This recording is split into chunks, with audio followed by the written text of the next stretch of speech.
Chapter 2451. The waiter replied truthfully, but that gentleman only paid for their share, and he also mentioned that he doesn't know you. Shannon, who just got smacked in the face, looked more and more embarrassed. On the other side of town, in the car, Freya could not help but laugh out loud. I thought you'd pay their bill too. After all, they sat down on their own and even ordered their food. They did so only to grab a free lunch, didn't they? Who knew that Colton would actually go Dutch when paying the bill? Colton's expression remained unchanged. Why should I pay for them? Do I look like an idiot who has a lot of money to spend? Freya looked at him. Thank you. In fact, she knew that he was helping her get back at those ladies. He asked out of the blue, is that why you don't introduce me to your course mates? Freya lowered her gaze. I just don't think it's necessary. He stopped the car, pulled over to the side of the road, and turned to look at her. What do you mean it's unnecessary? Because they're not my circle. Freya looked straight at him and replied, they're just my course mates, not my friends. So, what's the point of introducing you to them? You've seen for yourself what our relationship looks like today. In fact, all of them only want to mock me. Colton frowned. Why didn't you tell me that? I could have told you, but then what? Freya approached him, squinted, and smiled. Will there be a high-profile announcement? Colton did not utter a single word. Freya tidied his collar with her fingertips. I just want to get through every day normally until the day I graduate from the master's program. As for what they say about me, I don't care about them. You, Colton took a deep breath, turned around, and sat back with a displeased expression. You do you. Is that why she doesn't want me to interfere? Does she have to endure all the ridicule and be looked down upon? Freya approached and planted a kiss on his cheek. Colton was slightly stunned and then said awkwardly, don't think that I won't still be furious after that. She raised her eyebrows. Then what about I coax you when we get back home? Colton said sternly, you'll coax me by doing what you usually do again. I'm a man of principles. Do you think that I'm someone who would give up my principles only because of some seduction attempt? She chuckled and leaned back in her seat. We'll see about that. Back in the Pruitt Manor, Colton stood on the balcony, making a phone call. As for the villa that I asked you to take a look into, prepare for the handover as soon as possible, within these 2 days. I want the purchase secured in advance. Colt. Freya's voice came from inside the room at that moment. He turned his head around to take a look and froze in place instantly. Freya was sitting on the bed, wearing a blue and white Japanese school uniform, a pair of white stockings that went up from her ankles to her knees, and a short skirt that covered only her upper thighs. She raised her hands, trying to reach for the zipper on her back, revealing half of her waist. I can't get the zipper up, come and help me out. The other party heard a woman's voice and was about to ask Colton about it, but Colton hung up the call immediately. He covered his lips, his eyes avoided the sight right in front of him, and his ears flushed. Why are you? This woman, she did this on purpose. Freya turned around and lifted her long hair, exposing her neck. The zipper is stuck. Hurry up. Colton gulped, and his Adam's apple rolled as he pressed his lips together and approached her. He stretched out his hand and zipped the zipper for her slowly as he struggled deep down for a long time. If I don't hold back this time around, I'll be smacking myself in the face. Damn it, why would I say what I said in the car? I really overestimated my ability to restrain myself. And let's not forget that the person sitting right in front of me is my wife. Are you done? Freya put down her hair and was about to stand up when the person behind her hugged her. Colton buried his face into her neck and kissed her. You're killing me. Freya shrank her neck and giggled. Didn't you say that you're not someone who would give up your principles only because of some seduction attempt? How can you fall for this and give up fighting so quickly? Chapter 2452. Colton lowered his voice and turned her around. You're wearing such, who wouldn't give up fighting immediately? Freya hugged Colton, rested her chin on his shoulder, and chuckled. What about your principles? He bit her bow tie, loosened it, and grinned. At this time, it's only natural for me to abandon them. Back in Bassburg, in the Martial Arts Training Center. Grandmaster, a few days have gone by, and that woman hasn't been here for even 1 day. She must be lying. I think she was only fooling us when she brought up the matter regarding the collaboration. Dylan, who was arranging the training equipment downstairs, said in dissatisfaction, while the others stared at Nick, who was standing behind the counter, flipping through the books. Nick closed the book in his hand, lifted his gaze, and took a glance at the calendar on the wall. Is it really a lie? She's the one who came here and asked for collaboration, and she has disappeared since that day. Maybe she regrets it now. Nick's gaze landed on the contract. It seems I don't need to stamp it anymore. He was about to pick up the contract when a voice came from outside the door, and a handsome man in a blue windbreaker walked in. Nick recognized Cameron at first glance. Cameron took off her scarf. Yo, you guys are early. Dylan was taken aback for a moment and exchanged gazes with the people around her in dismay. Who are you? Cameron froze for a split second and raised her head. You don't recognize me already? Is there really such a huge difference between my female appearance and my male disguise? Nick looked at her and put the contract aside. I thought you would never show up again already. I'm sorry, man. I've been busy these few days. Cameron draped her scarf over her elbow and walked toward Nick. I've signed a contract with you, so I won't forget about it. Please don't tell me that you actually thought that I'd leave you hanging. Only then did Dylan remember who she was and gave off a look of surprise. Why are you? Cameron explained, it's inconvenient to wear women's clothes in a training center. Convenience is never an issue, but that bastard doesn't allow me to stay here without a disguise. He said that I'd attract other men's attention, but who's the one who's been doing? So instead, after saying that, she looked around the huge training center. You guys have been renovating for so long. Why haven't you opened up for business yet? Dylan curled her lips and said, isn't this thanks to you? Even the police came after the fight that you started last time. Otherwise, would we have to suspend our business for a renovation? I'm the one to blame. Cameron crossed her arms. Conroy Selfridge is one of our apprentices, so why aren't you blaming him? Dylan choked on his reply and was about to say something to refute her before being interrupted by Nick. Okay, Conroy's matter is over already. Inform everyone in the group chat that the training center will officially reopen tomorrow. They'd better not be late. After giving the orders, he turned around and went upstairs. Everyone else went back to working on the tasks at hand too. Cameron followed Nick to his office. Then where's my locker room? When they arrived at the last room in the corridor, he opened the door and did not go in. Cameron poked her head into the room to probe around. There were some boxes in the room that contained used equipment.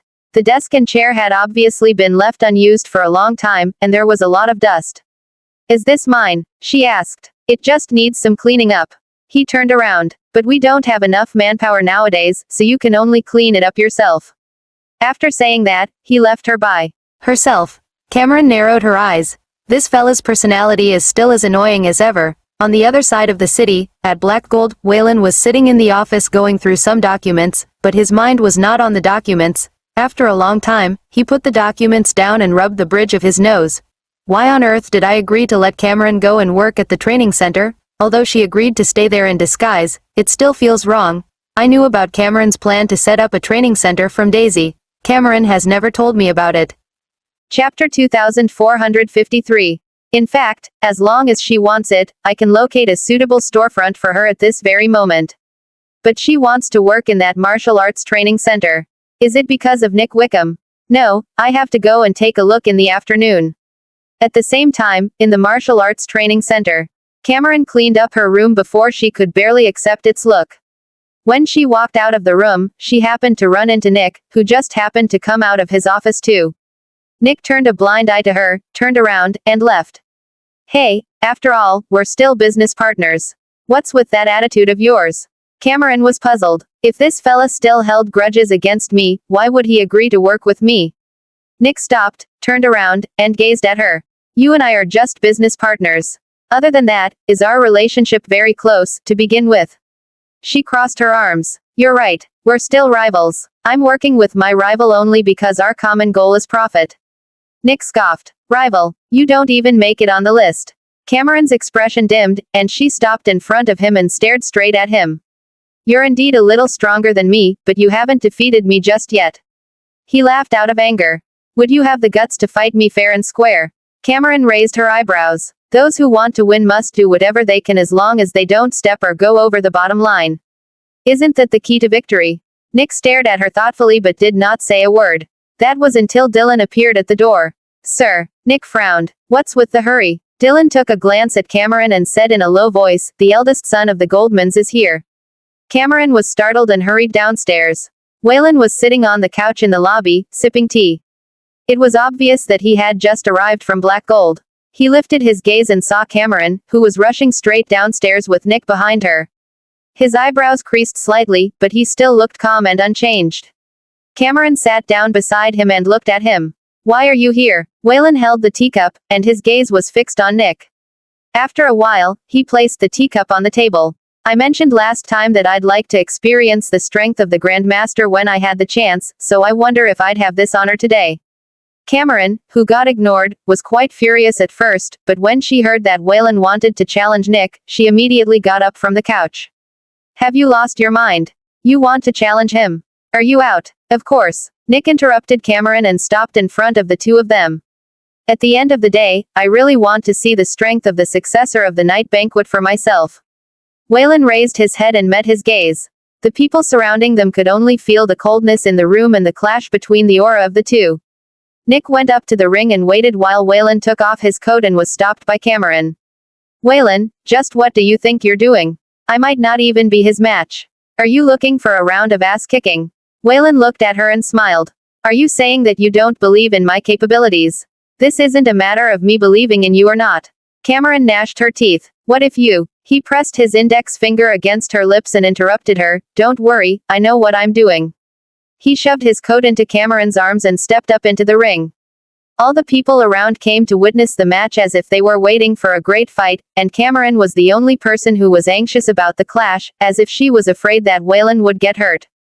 Nick took a glance at him and said with an unchanged expression, I won't show you any mercy. Whan gave off a faint smirk. I don't need you to do so, Mr. Wickham. Just come at me with all you have. Nick took the initiative to attack Whan first, and his moves were all sharp and ruthless. Whan had only been defending his attacks throughout the first half of the round, finding the right time to counterattack. He did not let his guard down at any moment in this match. Chapter 2454. Not only that, but the moves that Whan was using this time around were those that Cameron had never seen before. Cameron was almost surprised. Did he not give it everything he had when he was fighting me back when we were still in the East Islands? However, now that he's facing Nick, his attacks look extremely strong and offensive, so aggressive that they were giving Nick a sense of oppression. Nick did not pull his punches either. However, after a few rounds into the fight, he did not even dare to let his guard down against Whan. He had looked into Whan's background. He was the official successor of the Goldman's night banquet. Most importantly, Whan had always been good at his intense and offensive attacks, and every move that he let out would always accurately target his opponent's weaknesses. The people in the audience were both excited and nervous. It was simply a duel between two of the strongest. Cameron did not dare to even blink throughout the entirety of the battle. She could not help but feel that Whan had deceived her. If she were to go against Whan under these circumstances, she would have no chance of winning at all. He was obviously pulling his punches when we fought in the East Islands. What an asshole. After a protracted fight, their physical strength was obviously on the verge of depleting. Nick had been very precise with his attacks and defense in the first few rounds, but in the later stages, he was obviously at a disadvantage. Whan did not even give him a chance to catch his breath. He went from moving around the ring passively, to counter-attacking, and then straight up suppressing all of Nick's attacks. It was a beautiful turnaround. He seized the right time, took advantage of Nick's exhaustion, and forced Nick to step backward to the edge of the ring. And just when Nick could not dodge his attack anymore, he elbowed him and knocked him out of the ring. Grandmaster. Dylan hurried up to him and supported him in fright. Nick covered his chest, coughed a few times, then wiped off the bloodstain on the corners of his lips. As expected of the leader of the night banquet, I admit defeat. Everyone present was surprised. The Grandmaster actually conceded defeat. Whan walked down from the ring and stopped right in front of Nick. You're indeed extremely strong, which surprised me. After all, you're the first person to force me to give it my all.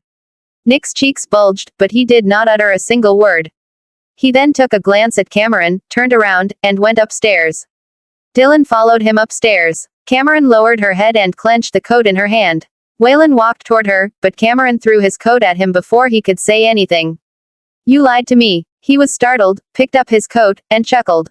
How so? Cameron grabbed him by the hem of his collar.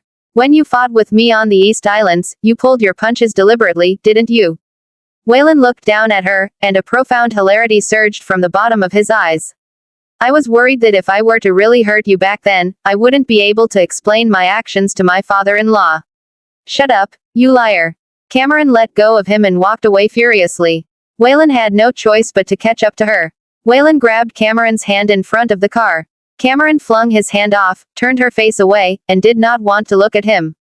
Waylon walked around her, stopped in front of her, and approached her. "Are you angry?" She snorted and did not say a thing. In fact, it was just that she could not let go of her pride.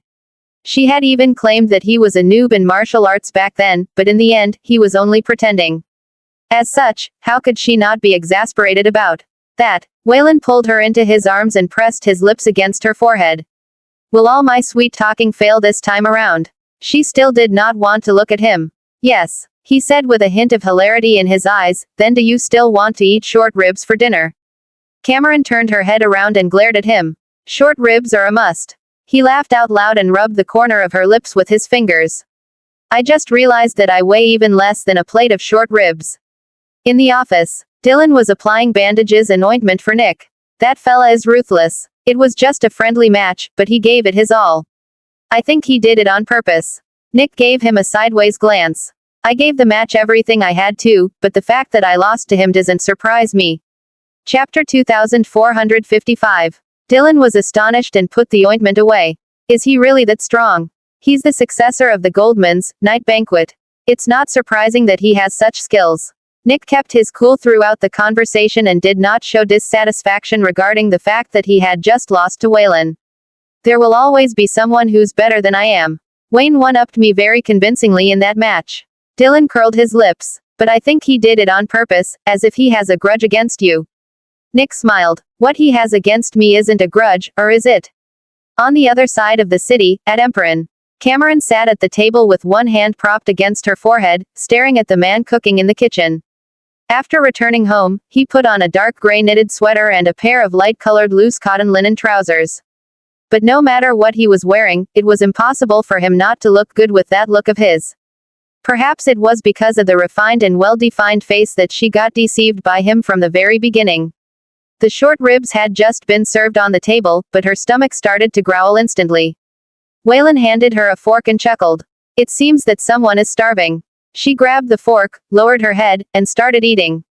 Waylon sat across from her, rested his chin on his interlocked fingers, and fixed his gaze on her face. "Are you two very close?" She paused and raised her head. "Who are you referring to?" He rolled his eyes and gave off a slightly dissatisfied expression. Cameron was astounded and started biting her fork. "I won't be able to explain my relationship with him to you in such a short time." Waylon narrowed his eyes and did not utter a single word. Cameron leaned forward in front of him. "Why are you asking me about him? Are you jealous?" He laughed and lifted his gaze. "You do know that I'm jealous of him. But you chose not to talk to me about your plan to set up a martial arts training center in Bassburg. Do you really think that I can't be of help?" Cameron was taken aback. "Since when did I tell you that you wouldn't be of help?" "Wait a minute. Does he care about the fact that I didn't discuss my plan with him?" Waylon crossed his arms. "Isn't it so? Yes, I indeed didn't discuss it with you, but I told you later, didn't I? And you obviously agreed to let me invest and work in the training center. And adhering to the terms that you named, I did wear men's clothing when I went there. What else do you want?" He kept his calm demeanor. "If you want to set up a training center, I can help you locate a storefront. There's no need for you to work under him." He just did not like her getting too close to Nick. Cameron asked in return, "Then do I have to live under you?" Waylon pursed his lips tightly. "Wayne, I'm not familiar with this city and its people. I grew up in the East Islands and am used to doing things my way. Do you know how difficult it is for me to integrate into your life? I'm not your pet, so why can't I decide what I want to do by myself? If I can't even do that, what's the point of me staying here in this city?" Waylon took a deep breath and wanted to explain, but Cameron had already put her fork down and stood up. "I have no experience in running a martial arts training center, but Nick has that. Even if the owner of that training center wasn't Nick but someone else, I'd still choose to collaborate with that person. It just so happens that Nick is the owner of that martial arts training center. You can indeed help me locate a storefront or with the manpower and funds needed. You can help me solve everything in a snap of your fingers. Who wouldn't want to turn to someone who can offer a once-and-for-all solution? But have you ever asked if this is what I want? Cam, I'm full. Thanks for the meal." Cameron turned around and went upstairs. All her emotions were cramped in her chest, suffocating her as she felt extremely wronged and uncomfortable. Tonight, Whan slept in the guest room, wanting to give both of them a chance to calm down. The next day, Cameron arrived at the training center very early. After coming back from a long break, the trainees were joined by a group of new apprentices. They were all primary school students, and their families had sent them there to learn self-defense. Chapter 2456. Cameron let the children train among themselves and sat aside, checking her phone every now and then. She wondered if her words were too harsh last night. Suddenly, one of the little girls started crying.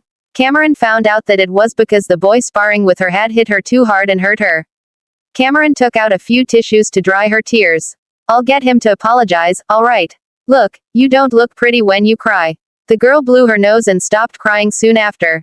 Cameron looked toward the boy and saw the name on his shoulder, Chadwick Busha. Chadwick looked away. She's so weak. Cameron took a deep breath, walked to him, and leaned down. You should apologize to the girl. I did nothing wrong. She's just too weak. Cameron smiled. You're right. She is weak, but why do we learn martial arts? He didn't speak. It's to protect ourselves and have the courage to help the weak. You're stronger and faster than her. She lost, but you can't make her cry just because you're stronger. Cameron patted his head. This is training, not an actual fight. Chadwick pressed his lips together and looked toward the girl. I'm sorry, all right. He then walked aside. Cameron sighed but didn't say anything and let them continue training. Nick and Dylan stood watching upstairs. Dylan remembered who the boy was. That looks like the little one of the butchers. He had a wrong impression of this boy. Chadwick was sent to learn self-defense but wouldn't play with the other children. He was a protege, the fastest learner among the children. However, he was always alone and didn't play with the group. The trainer didn't want to be too strict with him because he was a busha.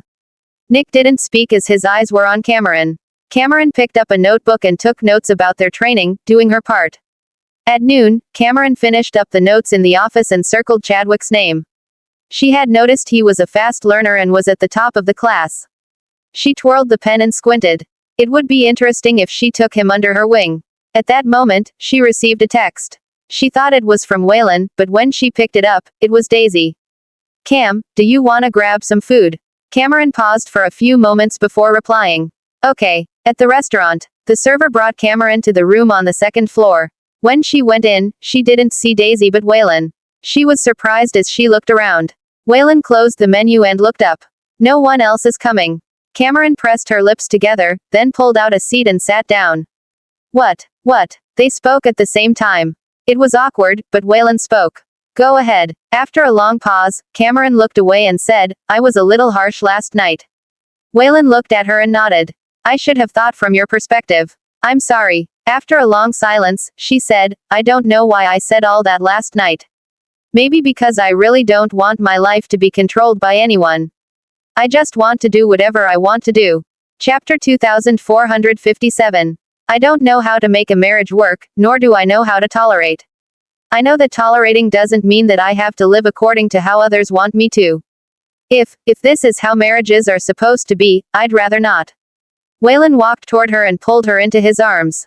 She froze in his arms. Whan wrapped his arms tighter around her. He shouldn't have forced her. I'm sorry, Cam. Cameron pressed her lips together and buried her face into his shoulder. Whan tilted her face upward and kissed between her brows. I shouldn't have kept you by my side and made you feel as though you've lost your freedom. I'm sorry. Cameron looked up at him. Are you afraid that I will cheat on you? He was taken aback. What? Cameron clicked her tongue and turned away. You don't want me to be around Nick because you're afraid that I might cheat on you with him. If there was something between us, we would have been together already. You wouldn't stand a chance. Her last sentence was but a whisper. Whan froze. He would be lying if he said he wasn't worried that there was something between them. Ever since he found out that they had known each other since they were young, he lost his calm. He didn't want Cameron to be around Nick and didn't want to see that one day, this friend might take his place as her husband. She was different from other women. Maybe because she grew up dressed like a man, she had never taken gender too seriously. Cameron had a different way of life. She was free on the East Islands and could do as she pleased. Even their marriage was a trap set by him. How could he be sure she wouldn't get tired of a life like this one day? He was afraid that she would be tired.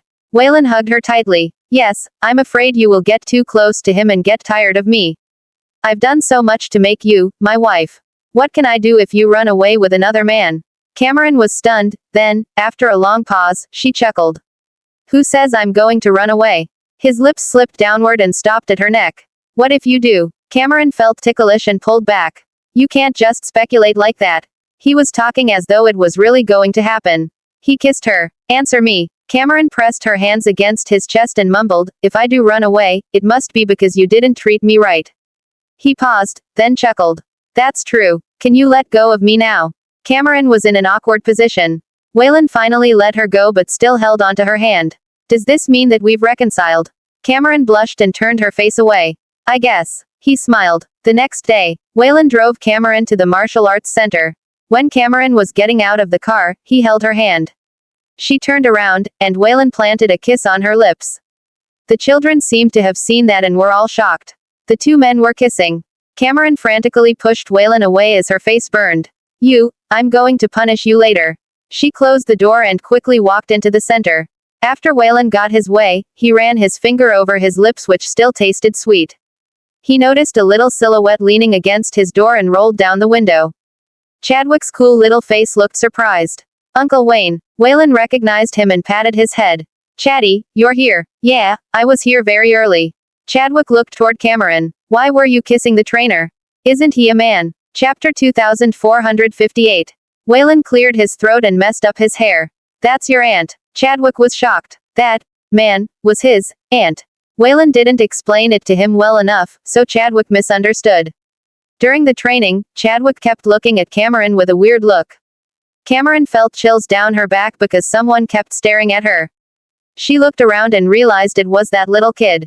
The little boy realized that he had been spotted, so he quickly looked away and continued training. When they were taking a break, Chadwick walked aside to drink. The cool boy would bring water whenever he went. Your name is Chadwick Busha, right? When he heard Cameron's voice, he shuddered and almost spilled his drink. Yes, how may I help you? Cameron froze because this boy was speaking like an adult.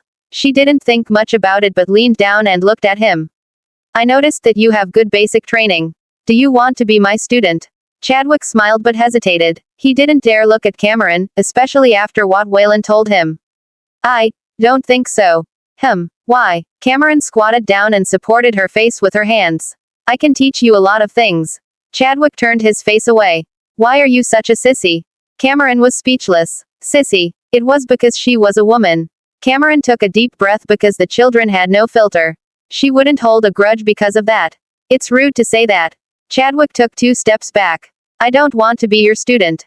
Then he ran away. Cameron was confused. Did this kid just reject me? The weekend after that, Cameron kept her eyes on Chadwick, and he noticed that. He was anxious because he was being watched. Dylan also noticed that she was staring at Chadwick and always had a weird smile on her face. Dylan shuddered. Are you a pervert, Cameron? Cameron turned around and frowned. What? Dylan shook his head. Why are you staring at a child? He's afraid. Chadwick used to perform well, but he wasn't doing his best when Cameron was around. That was a Busha. Did she have her eyes on a child? Cameron stood up and said in a serious tone. I'm observing. I'm not staring. Get it right. He was curious. Why are you observing him then? Cameron crossed her arms. He's a good student. I want to train him. Dylan shook his head and said, he's here to learn self-defense, not to join the World Martial Arts Championship. Besides, he's from a wealthy family and can get anything he wants. There's no need for you to train him. Cameron looked at him. What does this have to do with his family? He's the youngest Busha. Keep your hands off him. Dylan walked away after saying that. Cameron stood in the spot. Busha, was it the Busha that she knew of? That evening, when Francisco came back from court, he picked his son up at the center. Chadwick opened the door and got it when Francisco turned around and moved his bag to the backseat. Long day. Chadwick nodded, buckled his belt, and hesitated in asking a question. Chapter 2460. Whan smiled and pushed Cameron's hair behind her back, showing her forehead. He planted a kiss in between her eyebrows very carefully. Whan and Cameron saw Chadwick at school the next day. Chadwick walked out of his classroom, saw that Whan was with a woman, and froze. Adults are so weird. He was with a man the other day, but now he is with a woman. Whan waved at him. Chatty, come and meet your aunt. Chadwick was nervous. How many wives do you have? Cameron couldn't help but laugh. Whan pushed her forward. Take a closer look. Cameron smiled at him. Hello Chadwick, we meet again. Chadwick realized that Cameron looked familiar, and his expression turned into one of shock. You're Master Southern. Cameron gave him a thumbs up. Clever. He was even more disgusted. Why are you in women's clothes? Cameron was rendered speechless. Can I beat him up? After Whan explained everything to the kid, he finally realized what had happened and lowered his head. So you're a woman. Cameron choked. Are you disappointed? Chadwick turned away. Not at all. Cameron rubbed her temples. Children nowadays are no longer cute. Uncle Whan, Aunt Cameron. Beatrice ran over. Whan grabbed her and helped her find her balance. Aren't you afraid of falling? Beatrice pouted. Why don't you carry me anymore? Whan patted her head. You're a big girl now. You don't need to be carried. Beatrice clicked her tongue. You just want to hug Aunt Cameron like how my dad only hugs my mom. Whan smiled and pinched her cheeks. Don't be an influence to Dee. Beatrice put her hands on her hips. I won't. She's my little sister. Cameron asked, where's Dee? She's in the preschool class in a different building. Beatrice patted her chest. Don't worry. I'll take good care of her. Cameron hugged her. You're such an adorable and good girl. Chadwick clicked his tongue, but Cameron patted his head too. He slapped her hand away. Don't simply touch my head. I might stop growing. Cameron reached out again. I'm going to anyway. Whan looked at her and could imagine their future son and daughter there. On the first class of the plane that headed to Yarramore, Nalles flipped through a magazine and turned to look at Daisy, who was sleeping on his shoulder. He pulled the blanket over her, but she opened her eyes sleepily. Are we there already? Nalles looked down at his watch. 4 more hours. Go back to sleep. She nodded, then dozed off again. He looked out the window and saw the layered clouds. They looked like mountains in the blue sky. Daisy frowned and wasn't sleeping well, so he pulled down the shutter. After a long journey, they finally landed at Yarramore's airport. The butler was waiting for them at the gate with the car. Peter stood in front of the car. Welcome home, sir. Nalles nodded, handed the bags to him, and got into the car with Daisy. Meanwhile, at Noel's mansion, when Diana found out that her son and daughter-in-law were coming back, she bought a lot of presents to fill up their room.